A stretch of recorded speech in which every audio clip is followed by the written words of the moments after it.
Fala galera, tudo tranquilo? Bom pessoal, na aula passada eu mostrei para vocês algumas forças especiais, na verdade são as forças mais comuns que aparecem nos nossos problemas de dinâmica, né? Então nós vimos lá força-peso, força normal, força de tração.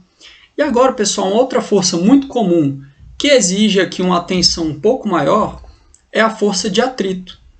Então a gente sabe, por exemplo, que quando você empurra um objeto sobre uma superfície, esse objeto ele desliza, mas depois de percorrer uma certa distância, ele acaba parando.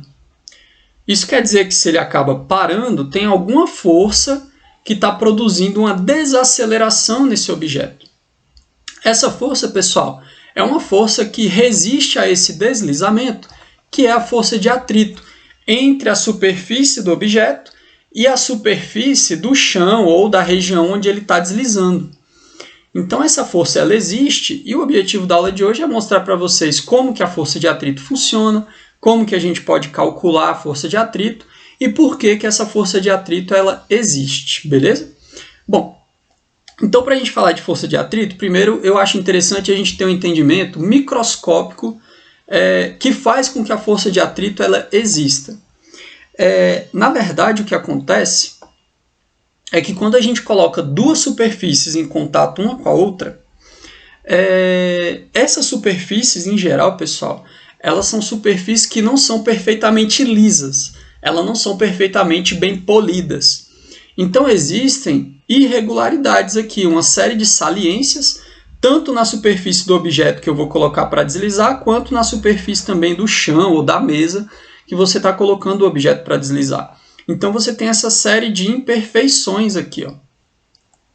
Então, o que acontece é que somente os pontos mais salientes, ou seja, somente essas rugosidadezinhas que se encostam uma na outra. Na verdade, a superfície de contato é muito pequena, porque apenas poucos pontos de um objeto encostam no outro, porque essas superfícies, em geral, quando você olha microscopicamente, elas são muito irregulares, muito imperfeitas. Então aqui um exemplo é como se a gente estivesse virando Alpes suíços de cabeça para baixo em cima dos Alpes austríacos. Assim. São uma cadeia de montanhas, uma em cima da outra, e o contato que você vai ter é muito pequeno. Então na prática, a gente pensa que a superfície de contato entre o objeto e o chão, por exemplo, é toda aquela área da superfície. E na prática, devido a essas imperfeições, a gente percebe que em escala microscópica essa área de contato ela é muito pequenininha. E o que acontece, pessoal, é que além de você ter, claro, aqui alguns pontos de resistência ao movimento, o que acontece também é que nesses pontos onde ocorre contato, nós temos aqui uma força que surge entre os átomos e moléculas dos objetos que estão em contato, ou seja, do bloco e da superfície na qual a gente está tentando fazer ele deslizar. Existe essa força interatômica, que é uma força de caráter elétrico, que faz com que esses pontos de contato meio que se soldam. É como se eles estivessem sendo forçados a ficarem unidos ali. E o que acontece, basicamente, pessoal, é que quanto mais você faz força uma superfície com a outra, maior vai ser a superfície de contato. O que isso quer dizer? Essas imperfeições aqui, é claro que essas superfícies em geral elas não são completamente rígidas, então você consegue produzir ali, aumentando a força, um aumento no contato entre essas imperfeições. Então o que acontece é que se você faz mais força pressionando uma superfície contra a outra, você aumenta essa área de contato microscópica entre uma superfície do bloco e a superfície da mesa aqui, por exemplo. E aumentando essa área de contato, você aumenta também a quantidade de átomos e moléculas que estão fazendo força elétrica uma na outra. Em consequência, você aumenta a força de resistência a deslizar. Então, pessoal, a ideia é a seguinte: a força de atrito ela é uma força que se opõe ao deslizamento entre as superfícies, ou seja, ela se opõe a esse movimento de deslizamento, e ela surge devido a essa interação microscópica, essa interação elétrica entre os átomos que estão em contato de uma superfície com a outra, devido a essas imperfeições aqui. E aí, pessoal, a gente percebe que aumentar a força de pressão juntando uma superfície na outra significa aumentar a normal, né? A gente lembra que esse bloquinho ele tem um peso, o peso dele está empurrando a superfície de baixo para baixo, e como ela é uma superfície rígida, né, que não vai quebrar nem nada, ela reage empurrando esse objeto para cima. Essa força que um faz no outro e o outro faz no um, né, que o bloco faz na mesa e a mesa faz no bloco, nós chamamos de normal, essa força de compressão entre eles. Então, na prática, quanto maior a massa desse bloco, ou seja, quanto maior o peso desse bloco nessa situação aqui, maior vai ser essa força de compressão e maior vai ser essa área de contato microscópica entre os átomos de uma superfície e da outra. Então, a gente percebe de cara que a força de atrito, de certa forma, ela será uma grandeza proporcional a essa normal, que é a força de contato entre as superfícies, beleza? Essa é uma primeira ideia. E aí, pessoal, a gente tem essa possível definição aqui para a força de atrito. Você tem as forças entre os átomos e moléculas da superfície em contato, e essas forças, né, quando somadas todas elas vão compor o que a gente chama de força de atrito. E essa força de atrito é uma força que se opõe ao deslizamento entre as superfícies. Essa que é a ideia, beleza? Bom, agora que a gente entendeu microscopicamente como é que a força de atrito ela funciona, a gente precisa agora entender como que a gente consegue quantificar a força de atrito, como que a gente consegue descrevê-la, incluir ela nos nossos problemas. Na prática, como que a gente consegue calcular essa força de atrito, beleza? Então, para a gente fazer isso, a gente vai olhar aqui um gráfico experimental, um gráfico que foi construído com um experimento, que esse experimento foi feito da seguinte forma. Olha só esse gráfico. Eu tenho aqui no eixo vertical a força de atrito, e eu tenho aqui no eixo horizontal a força aplicada tentando produzir o deslizamento. Então, eu tenho uma força que está tentando produzir o deslizamento e eu tenho a força de atrito. O que acontece, pessoal, é que enquanto essa força aplicada ela é pequena e não é capaz de produzir o deslizamento, esse bloquinho aqui ele permanece em repouso. Ou seja, eu fiz uma força tentando empurrar um objeto, mas eu não fiz força suficiente para conseguir fazer ele deslizar. Imagine você empurrando, por exemplo, uma geladeira. Você está lá empurrando ela, mas ainda não conseguiu fazer força suficiente para essa geladeira deslizar no chão. Então você vai aumentar essa força. Só que enquanto não há o deslizamento, ou seja, enquanto um objeto não desliza em relação ao outro, a gente vê que o objeto não tem aceleração. Se o objeto não tem aceleração aqui, se esse bloco não tem aceleração, quer dizer que ele está em equilíbrio. O que eu quero dizer com isso, pessoal? Se ele está em equilíbrio, o somatório das forças aqui é igual a zero. Ou seja, a força aplicada está se equilibrando com o atrito. A força que eu estou tentando fazer para colocar o objeto em movimento está se equilibrando com a força de atrito. Então, enquanto esse objeto não entra em movimento, a força de atrito ela vai crescendo junto com a força que eu estou aplicando. Então, eu vou aumentando a força que eu faço, o atrito cresce junto para manter o bloco em equilíbrio. Só que chega uma hora que eu consigo fazer uma força suficiente para romper essa força de atrito, para romper essa força de contato aqui entre os átomos e moléculas de uma partícula e de outra. Esse ponto, pessoal, é o que nós chamamos de força de atrito máxima. Se eu fizer uma força maior do que a força de atrito máxima, eu consigo produzir o deslizamento desse objeto. Beleza? E o que acontece, galera, é que esse objeto ele entra em movimento relativo em relação à superfície, ou seja, ele começa a deslizar na superfície. E aí o que acontece é que essas imperfeições, elas não conseguem mais, elas não têm tempo de se encaixar perfeitamente, e essas forças elas são todas passageiras. De tal forma que o atrito ele sofre uma redução no seu valor enquanto o objeto está deslizando em relação à superfície. Então, se tem deslizamento entre a superfície, você tem experimentalmente, você verifica uma queda aqui na força de atrito. E enquanto ele está deslizando, essa força de atrito mantém um valor aproximadamente constante. Olha só, a gente tem aqui um valor que é aproximadamente constante. Então, basicamente, a gente percebe isso aqui, ó. Enquanto não há o deslizamento, a força de atrito se equilibra com a força aplicada. Então, força de atrito é igual à força aplicada em módulo, porque elas estão se equilibrando, até atingir o valor máximo, que a gente chama de atrito estático. O valor máximo que o atrito consegue suportar ali.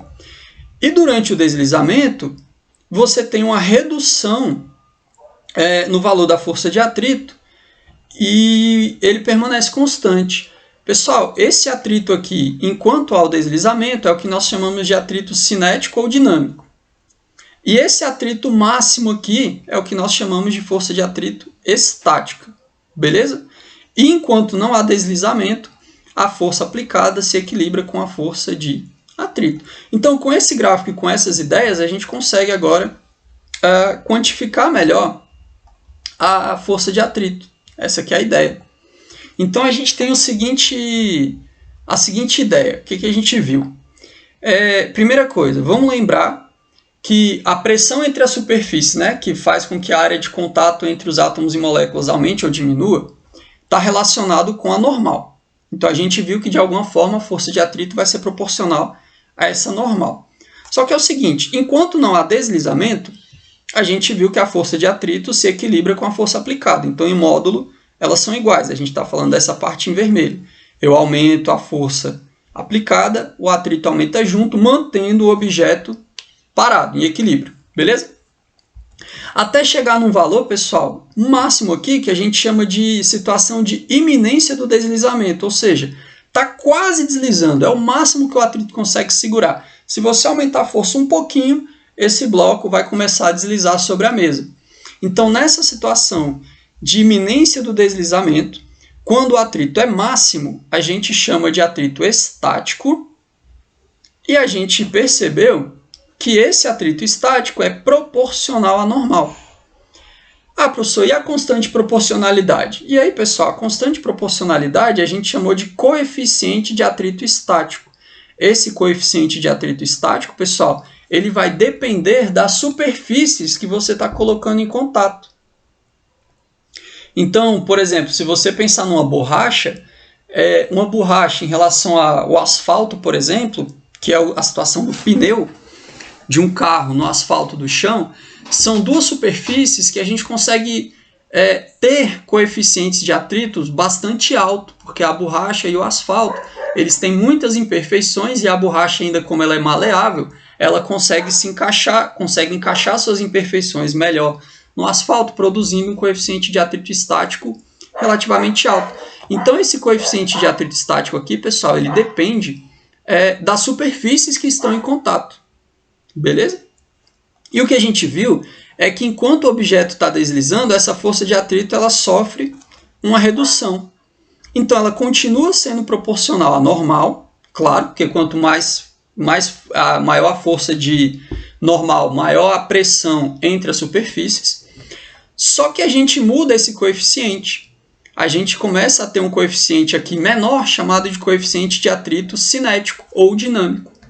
Beleza? Então, a gente consegue quantificar a força de atrito dessa maneira.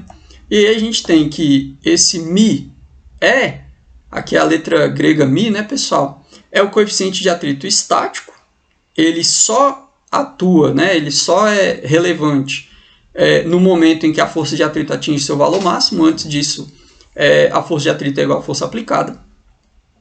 E o coeficiente de atrito, o μc aqui é o coeficiente de atrito cinético ou dinâmico. Beleza? E o que a gente percebe o coeficiente de atrito estático é maior do que o coeficiente de atrito cinético. Claro, né? Porque a força de atrito estática ela é maior do que a força de atrito cinético. Então, esse coeficiente é maior do que esse. Então, pessoal, esse modelo de força de atrito, a gente percebe que é um modelo todo construído com base na experiência. Então, é um modelo bastante empírico, baseado em experimentos. E uma coisa que a gente não pode esquecer de jeito nenhum é que a força de atrito sempre vai ter um sentido que se opõe à tendência do deslizamento entre as superfícies. Então, mesmo que o objeto não esteja deslizando, a força aplicada está produzindo uma tendência de deslizamento, ou seja, ela está tentando fazer o objeto deslizar em algum sentido. A força de atrito ela sempre tem um sentido oposto a essa tendência de deslizamento, né? Ela sempre resiste a essa tendência de deslizamento, beleza? Então essa é a ideia da força de atrito, e com isso a gente consegue agora resolver um exemplo aqui para vocês verem como que a gente aplica essas ideias, beleza? Bom, tá aqui. A figura mostra uma força de módulo 64 newtons aplicada a um bloco de 8 kg. A força faz um ângulo de 30 graus para cima com a superfície em que o bloco repousa. O coeficiente de atrito estático entre o bloco e a superfície é de 0,7. E o coeficiente de atrito cinético é de 0,4. Tem que corrigir aqui. Aqui tem que ser um C, tá, pessoal? Com base nessa situação, determine a aceleração adquirida pelo bloco. Considere a aceleração da gravidade igual a 10 metros por segundo ao quadrado. E aqui tem o desenho da nossa situação. Você tem um bloco. Aí você tem uma força que faz um ângulo de 30 graus com a horizontal. E eu quero saber qual vai ser a aceleração desse bloquinho aqui, sabendo que tem atrito entre o bloco e a superfície. Pessoal, algumas curiosidades importantes aqui, tá? Os coeficientes de atrito, se vocês olharem, não têm unidade de medida. Por que isso? Se a gente olhar aqui, força de atrito é força e normal também é força. Se eu dividir força por força, as unidades se cancelam. O que isso quer dizer? O coeficiente de atrito ele é uma grandeza adimensional, ou seja, não tem dimensão, beleza? Por isso que aqui não tem unidade nos coeficientes de força de atrito. Outra coisa que você pode perguntar é a seguinte: professor, como é que eu sei o coeficiente de atrito então? Pessoal, na próxima aula eu vou mostrar alguns experimentos, na verdade eu vou mostrar 2 experimentos aqui, que a gente usa para determinar o coeficiente de atrito estático e para determinar o coeficiente de atrito cinético, beleza? Então a gente determina esses coeficientes de atrito de forma experimental. E a gente monta uma tabelinha lá com a superfície, por exemplo. Então se você pesquisar aí na internet, você consegue achar o coeficiente de atrito entre o pneu e o asfalto, ou entre o pneu e o asfalto molhado, por exemplo, e assim por diante. Então na próxima aula eu mostro exemplos de como determinar os coeficientes de atrito experimentalmente, beleza? Eu vou mostrar os experimentozinhos para vocês. Bom, tendo tudo isso em vista, vamos resolver esse probleminha aqui, galera. Primeira coisa, eu preciso determinar a aceleração adquirida pelo bloco. Ele pediu para eu considerar a gravidade igual a 10 metros por segundo ao quadrado. Primeira coisa, quando eu quero aceleração, eu penso já que eu tenho que usar a segunda lei de Newton. Então eu preciso achar a força resultante. Para achar a força resultante, eu preciso olhar para todas as forças que atuam no meu objeto. A gente já fez isso bastante na aula passada. Então, nesse objeto aqui, fora a força F, que está tentando produzir o movimento, está tentando produzir o deslizamento, quais outras forças atuam nesse bloco, né? Nós temos a força peso, que é a força de atração gravitacional que a Terra exerce sobre esse bloco. Devido à força peso, esse bloco está comprimindo, né? Está empurrando o chão aqui para baixo. Esse chão reage empurrando ele para cima. Então, nós temos a força de normal aqui para cima. É claro que esse bloco, né? Ele está sendo puxado aqui um pouco para a direita. Então, a tendência do deslizamento desse bloco é para a direita. Isso quer dizer que a força de atrito ela está tentando atrapalhar o deslizamento, então ela vai ser uma força que atua para a esquerda. Essa é a primeira ideia. Aí, pessoal, primeiro de tudo, eu preciso saber se a força que eu estou fazendo é suficiente para produzir o deslizamento. Ou seja, eu preciso saber se a força aplicada consegue superar o atrito estático. Para isso, eu tenho que saber qual é o atrito máximo que vai atuar nesse bloco. Ou seja, eu preciso saber qual é o atrito estático. Então, eu preciso da normal.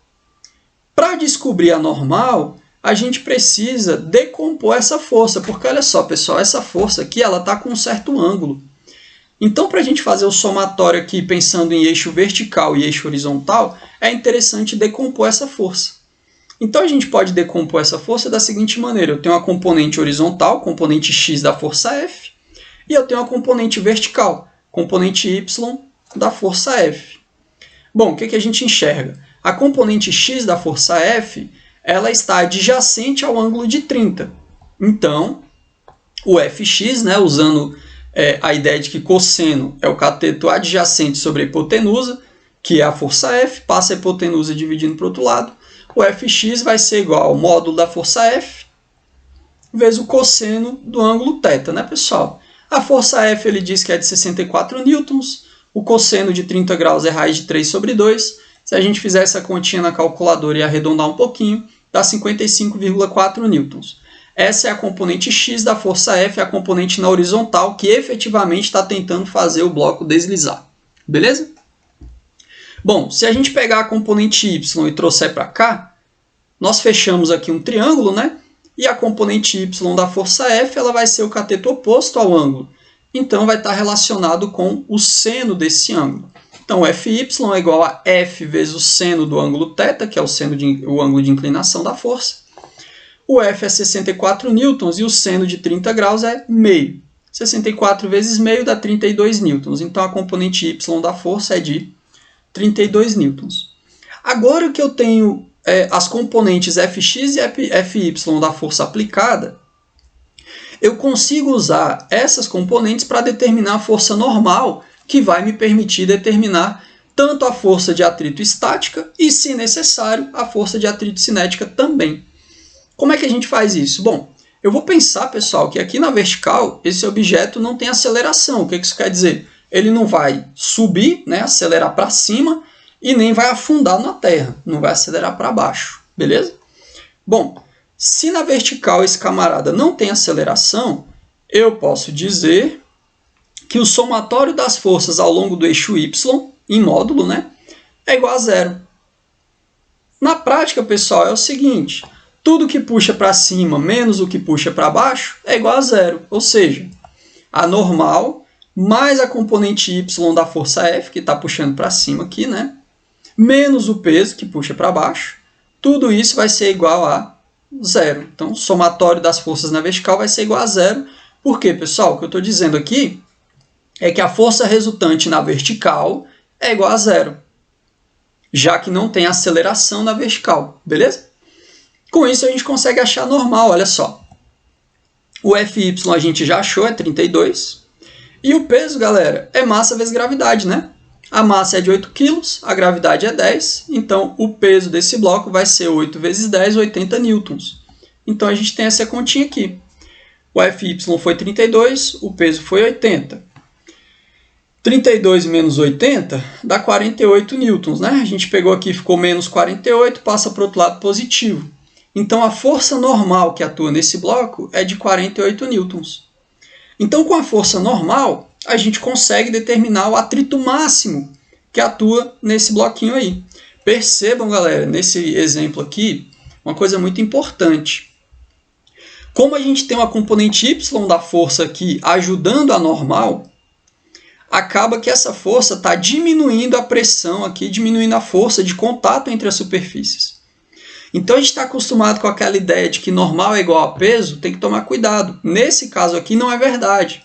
Nesse caso aqui, a normal ela é igual ao peso menos a componente y da força. Então, como essa força está para cima, ela está meio que aliviando a pressão de contato ali, está aliviando a força de contato entre as superfícies. Isso produz uma redução na normal. Então, esse é um exemplo em que normal não é igual ao peso, tá bom? Então, a gente tem que sempre analisar para a gente saber direitinho como que a gente está trabalhando com essas forças, joia? Então, agora eu vou analisar a força de atrito máxima que pode atuar nesse bloco, que é o atrito estático. Então, eu tenho que verificar se a componente horizontal da força F supera o atrito máximo. Por que eu estou falando da componente horizontal? Porque a componente Y ela não está contribuindo para o deslizamento. Ela contribui na redução da normal, só isso. Quem efetivamente está tentando produzir o deslizamento aqui nesse objeto é a componente X da força. Então, se a Fx for maior do que o atrito máximo, esse bloco desliza. Então, eu preciso verificar se a componente horizontal da força aplicada supera o atrito máximo. Para isso, eu tenho que saber qual é o atrito máximo. A gente viu que o atrito máximo é o atrito estático, que é o coeficiente de atrito estático vezes a normal. O coeficiente de atrito estático ele me diz que vale 0,7. A normal a gente acabou de calcular foi 48. 0,7 vezes 48 dá 33,5 newtons. Então, o máximo de força que esse atrito consegue segurar é uma força de 33,6 newtons. Só que a componente X da força F aqui, ela tem 55,4 newtons. O que isso quer dizer? Quer dizer que a força que está tentando produzir o deslizamento é maior do que o atrito máximo. Isso quer dizer que esse bloco vai deslizar. Essa força ela é capaz de fazer esse bloco deslizar. Como o bloco vai deslizar, o atrito que vai atuar não é o atrito estático, porque se o bloco está deslizando, o atrito que vai atuar é o atrito cinético. Então perceba, eu calculei o atrito estático só para saber se ia ter deslizamento ou não. Se não tivesse deslizamento, ou seja, se essa força aqui de atrito estático fosse maior do que 55,4, a aceleração ia ser zero, porque não ia ter deslizamento. Como é a força que produz o deslizamento, que tenta produzir o deslizamento, é maior do que o atrito estático, ou seja, como o Fx é maior do que o atrito estático, então esse bloco vai deslizar, e o atrito que vai atuar não é o estático, é o cinético. Então, quando eu for calcular agora a minha aceleração, eu não devo levar em consideração o atrito estático, eu devo considerar o atrito cinético. E o atrito cinético ele é calculado da mesma maneira, só que com o coeficiente de atrito cinético, que é o menor. Então, o atrito cinético, que é o que efetivamente vai atuar no objeto enquanto ele desliza, agora eu sei que ele desliza, vai ser de 0,4, que é o coeficiente de atrito cinético, vezes a normal, que nós tínhamos calculado, 48. Então, a força de atrito que vai atuar nesse bloco, que é atrito cinético, vai ser de 19,2 newtons. E agora que eu tenho essa força de atrito cinético, eu sou capaz de achar a aceleração. Basta eu pensar agora que a força resultante no eixo x, ou seja, o somatório das forças na horizontal, é igual a massa vezes a aceleração desse objeto. Tá joia? Bom, as forças são o Fx produzindo deslizamento e o atrito cinético atrapalhando esse deslizamento. Então fica Fx menos o atrito cinético igual a massa vezes a aceleração. A gente já calculou essas duas forças. A força Fx é de 55,4, o atrito cinético foi de 19,2. A massa do bloco é de 8 kg e a aceleração é o que eu quero descobrir. Beleza? Fazendo essa subtração aqui, a gente tem 36,2. O 8 está multiplicando, passa dividindo, fica 36,2 dividido por 8, que dá 4,525 metros por segundo ao quadrado. Essa vai ser a aceleração desse bloco. Então, galera, tem que tomar muito cuidado, porque é muito comum que, quando for fazer essa conta aqui, da segunda lei de Newton na horizontal para o movimento do bloco, muita gente colocaria aqui o atrito que a gente já tinha calculado, que era o estático. Só que como a gente chegou à conclusão de que ocorre o deslizamento, a gente tem que lembrar que o atrito que vai atuar atrapalhando esse movimento é o atrito cinético, que é um atrito menor do que o estático, beleza? Então tem que sempre tomar esse cuidado, tá joia? A gente sempre tem que verificar se ocorre o deslizamento ou não, tá joia? Para a gente conseguir resolver os problemas. Então, com esse exemplo, galera, eu acho que vocês conseguem resolver aí algumas situações. E por hoje é isso, beleza? Valeu e até mais.